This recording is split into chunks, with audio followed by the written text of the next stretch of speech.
everybody. Welcome to The Bridge. I'm WSAV's Natalie Hendricks. Well, are you planning a vacation? Well, if you are, you've probably thought about, well, I have to secure the house, and that's a good thing. But have you actually thought about what you need to do to protect your personal information? It's definitely something to think about because travel season is prime time for hackers. But never fret, because we have great ways to make sure that you keep everything safe while you're having fun.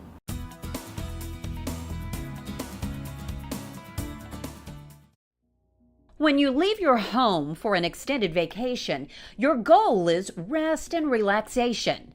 But there are some out there who get to work when you take a break, and they're up to no good.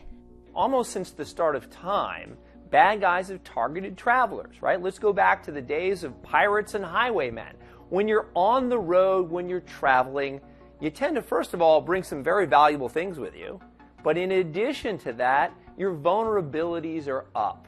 Not only are your vulnerabilities up, your defenses are down. And that could happen by doing something as simple as charging your phone. A USB cord can pass both power and data. So there are devices out there that bad guys can buy, very inexpensive, that allows them to install malware actually in the cord on a USB charging station. So the simple advice there is plug it into the wall. Another great point is public Wi-Fi.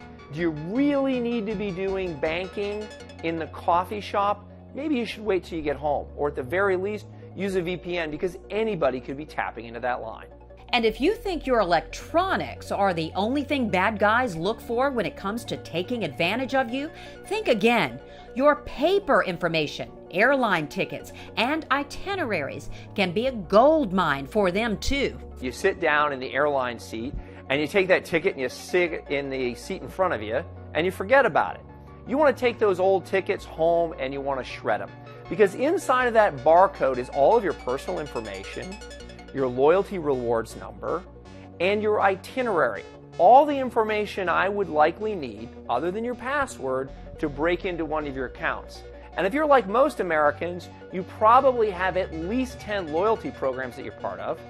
And maybe you've been a little lazy along the way and have used the same password for all of them. All it takes is the bad guy to figure out what one of those passwords is, and they're into all of them. Loyalty programs may not seem as important as your banking information when it comes to travel fraud, but nearly $1 billion is lost every year to crime. That's a billion with a B. And there's one more great piece of advice for you, especially if you're traveling for work. Leave the work laptop at home, right? Or at the very least, leave the data at home. Put your data in the cloud if you need to access it for that important presentation. But don't pack it with you because if you lose that laptop, it's all gone. Wow, definitely some great information there. And just a few more safety tips for you when you travel. If you have to use an ATM, well, try to find an ATM that's indoors, like at a location like a bank or an airport. They're less likely to have been tampered with. Also, try to travel with your own power backup source so that you're not forced to use a public USB connection.